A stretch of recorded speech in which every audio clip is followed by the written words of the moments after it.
Gelombang serangan terbaru Iran semakin brutal. 4 kota di Israel kembali hangus diledakkan oleh rudal-rudal Iran. Gelombang serangan terbaru dari IRGC menghancurkan Tel Aviv, Haifa, Arad, dan distrik Tegah.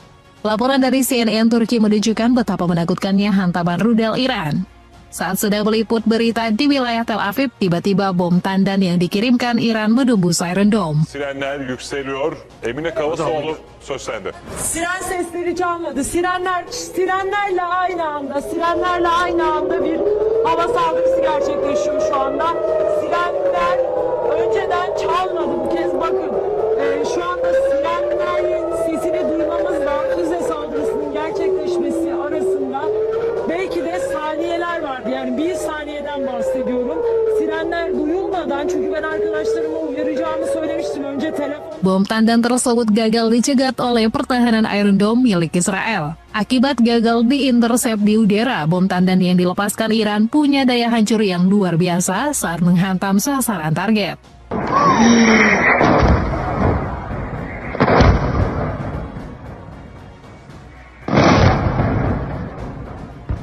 Dalam rekaman video yang lain terlihat jelas sirine keamanan Iron Dome meraung-raung.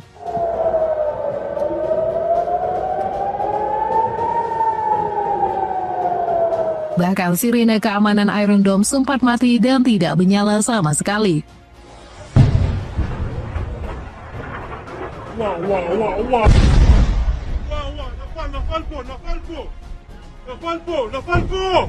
Rekaman sebuah dashboard kamera mobil berhasil menunjukkan lebih dari seberapa mengerikan bom tandan milik Iran.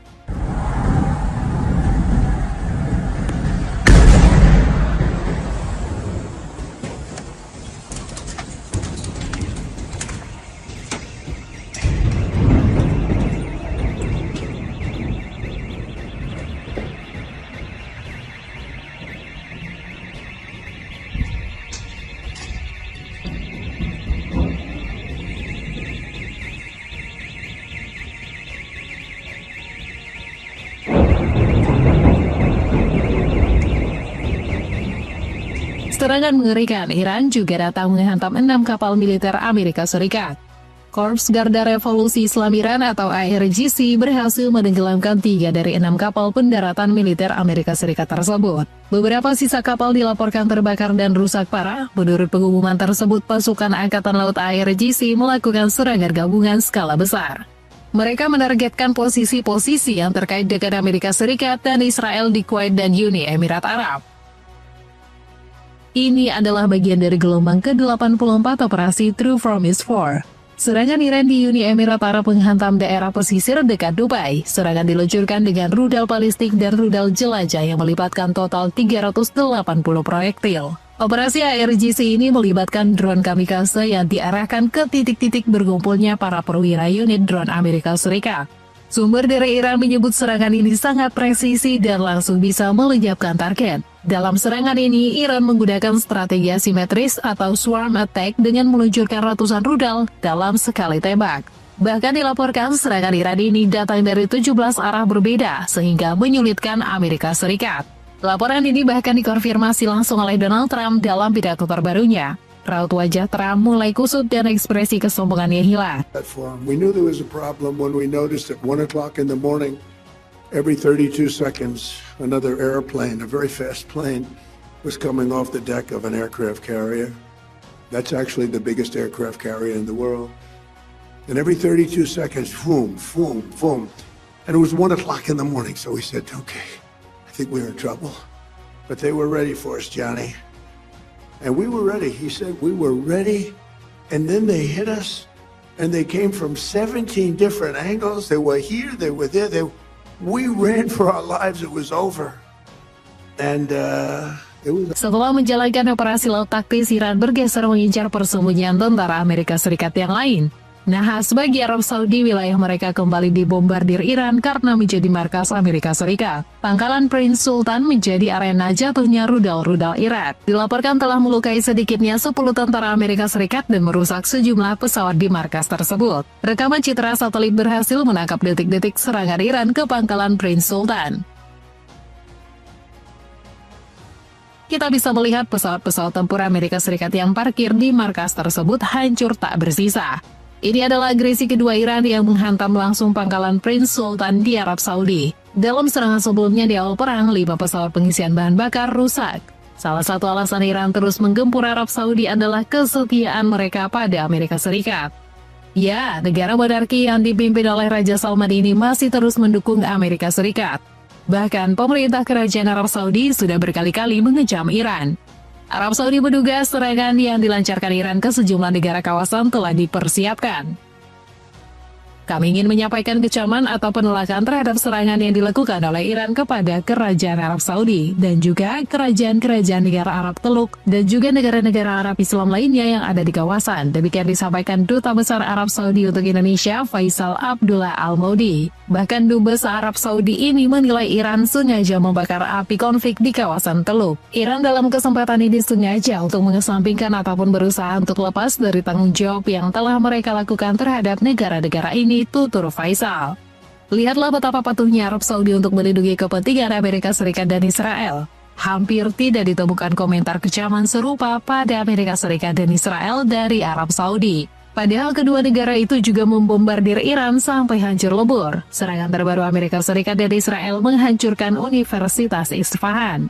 Bangunan universitas langsung rata dengan tanah akibat dihantam rudal Amerika Serikat dan Iran.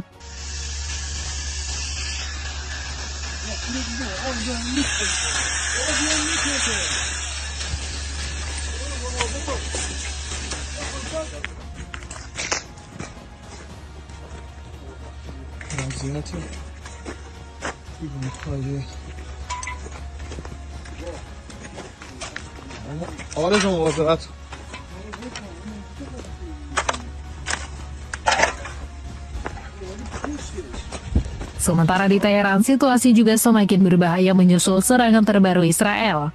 Ada sejumlah ledakan yang menghantam Teheran dalam 24 jam terakhir.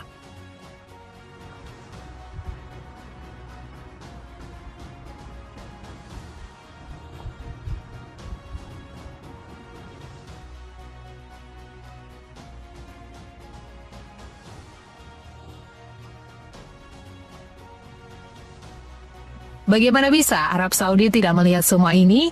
Apakah mata dan hati mereka telah dibutakan dengan doktrin sesat Amerika Serikat untuk memusuhi Iran sepenuhnya? Negara minyak ini juga sudah mengusir 5 staf kedutaan Iran yang bertugas untuk kedutaan besar Iran di Riyadh. Arab Saudi memerintahkan mereka meninggalkan wilayah negara itu dalam waktu 24 jam, menyusul serangan terhadap wilayah kerajaan tersebut. Kerajaan Arab Saudi telah memberitahukan atas militer Iran, asistennya, serta 3 pegawai misi diplomatik lainnya untuk meninggalkan wilayah kerajaan dalam waktu 24 jam, dan menyatakan mereka sebagai persona non grata. Demikian bunyi pernyataan tersebut. Sebelumnya, Qatar juga melakukan hal yang sama dengan mengusir pegawai kantor atas Iran. Keputusan ini diambil dengan dasar Iran telah merusak hubungan bertetangga antar negara-negara Arab. Meski dikucilkan, Iran tetap bertempur habis-habisan tanpa bantuan sekutu dari kawasan Teluk. Tercatat hanya Irak yang terang-terangan sudah membela Iran. Bukan hanya lewat jalur diplomasi, Irak bahkan siap tempur bersama Iran untuk menghancurkan Amerika Serikat dan Israel. Bahkan Irak bukan hanya memberikan support diplomasi, tetapi juga berpotensi terjun ke medan perang. Irak dilaporkan memberikan izin faksi milisi Popular Mobilization Force atau Hashd al-Shaabi untuk melawan Amerika Serikat imbas serangan pada Selasa lalu. Pasukan Amerika Serikat sempat menghujani markas Hashd al-Shaabi yang terletak di Provinsi Anbar, Irak. Militer Irak menyebut serangan tersebut sebagai serangan udara Amerika Serikat Zionis. Dengan izin tersebut, faksi paramiliter Irak berpotensi terlibat dalam perang Iran-Amerika Serikat. Memangnya apa yang salah dari Irak mendukung Iran? Sebagai informasi, hubungan kedua negara ini sempat dikenal tidak pernah akur dalam beberapa dekade terakhir. Sejarah permusuhan antara Irak dan Iran begitu kental. Irak dan Iran juga pernah terlibat perang besar pada akhir tahun 1980-an.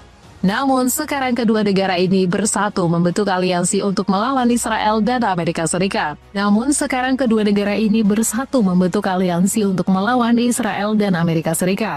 Dukungan dari Irak ini langsung disambut hangat oleh Menteri Luar Negeri Iran Abbas Araghchi.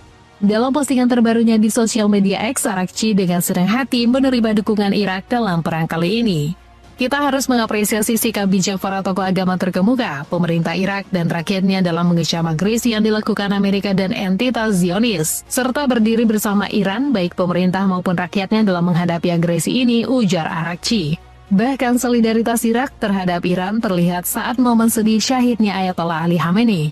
Irak mendeklarasikan 3 hari berkabung nasional sebagai penghormatan terhadap pemimpin tertinggi Iran tersebut. Gestur semacam ini membuat Arakci mengapresiasi tinggi para pemimpin tertinggi Irak.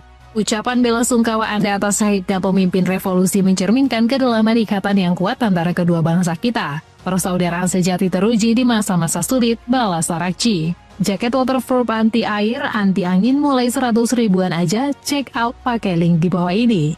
Pentagon menumbalkan belasan ribu tentara ke Timur Tengah. Pertempuran melawan Iran bikin Amerika Serikat boncos dalam banyak hal. Selain kerugian finansial mencapai miliaran dolar Amerika Serikat, mereka juga kehilangan banyak amunisi tempur. Laporan berita dari media The Washington Post menyebut Amerika Serikat telah menembakkan 850 rudal Tomahawk untuk perang melawan Iran. Jumlah ini membuat amunisi senjata mereka berkurang drastis. Selain itu, salah satu dari sumber tersebut menggambarkan jumlah rudal yang tersisa di Timur Tengah sebagai sangat rendah dan mengkhawatirkan. Ini semua terjadi karena Donald Trump terlalu mengobrol Tomahawk untuk menyerang Iran. Namun isu menipisnya stok rudal Tomahawk ini masih berusaha disembunyikan oleh Gedung Putih. Caroline Leavitt selaku sekretaris pers Gedung Putih menegaskan bahwa kekuatan tempur Amerika Serikat masih sangat prima. Militer Amerika Serikat memiliki lebih dari cukup amunisi dan stok senjata untuk mencapai target operasi Epic Fury yang dicanangkan Presiden Trump, bahkan lebih dari itu, tegas Leavitt. Bahkan Leavitt dengan berani menyebut Amerika Serikat akan menyerang Iran lebih keras dan fatal dari sebelumnya, seolah-olah sampai sekarang Paman Sam belum meluncurkan serangan terkuat mereka ke Iran. But if Iran fails to accept the reality of the current moment, if they fail to understand that they have been defeated militarily and will continue to be, President Trump will ensure they are hit harder than they have ever been hit before. President Trump does not bluff, and he is prepared to unleash hell. Iran should not miscalculate again. Their last miscalculation cost them their senior leadership, their Navy, their Air Force, and their air defense system. Any violence beyond this point will be because the Iranian regime refused to understand they have already been defeated and refused to come to a deal. Omongan Leavitt ini langsung terbukti dengan Pentagon dikabarkan akan mengirim 10.000 pasukan tambahan untuk menyerang Iran di Timur Tengah. Amerika Serikat juga akan menerjunkan 5.000 marinir untuk memperkuat pertempuran laut. Sejumlah pejabat Pentagon yang mengetahui rencana tersebut mengungkapkan kekuatan tambahan ini kemungkinan besar akan terdiri dari unit infanteri dan kendaraan lapis baja. Meski lokasi penempatan secara presisi belum dipastikan, pasukan tersebut diprediksi akan berada dalam jarak serang yang menjangkau Iran dan Pulau Kark, pusat ekspor minyak krusial di lepas pantai Iran. Menanggapi kabar rencana pengerahan ini, pihak Gedung Putih menyatakan bahwa segala keputusan resmi berada di tangan otoritas pertahanan. Semua pengumuman mengenai pengerahan pasukan akan datang dari Departemen Perang. Seperti yang telah kami katakan, Presiden Trump selalu memiliki semua opsi militer dalam kendalinya, ujar Wakil Sekretaris Pers Gedung Putih Anna Kelly. Namun pasukan baru yang akan dikirim Pentagon diprediksi berakhir menjadi tumbal perang. Strategi ground invasion dianggap bakal berujung operasi bunuh diri untuk pasukan Amerika Serikat. Analisis ini diungkapkan oleh mantan tangan kanan Trump, Joe Kent, ex-direktur Pusat Kontraterorisme Amerika Serikat ini meragukan keberhasilan operasi darat ke Iran. Saya hanya berpikir itu akan menjadi bencana, pada dasarnya itu akan memberikan Iran sejumlah sandera di sebuah pulau yang dapat mereka bombardir dengan drone dan rudal. Tutur kata Ken dalam sebuah wawancara dengan Washington Post. Sementara untuk agresi ke Pulau Kark, pasukan Amerika Serikat disebut hanya akan menjemput ajal mereka sendiri. CNN melaporkan IRGC dengan senang hati menunggu tentara Amerika Serikat datang ke Pulau Kark. Mereka sudah sangat siap untuk pertempuran jarak dekat jika Amerika Serikat memutuskan invasi.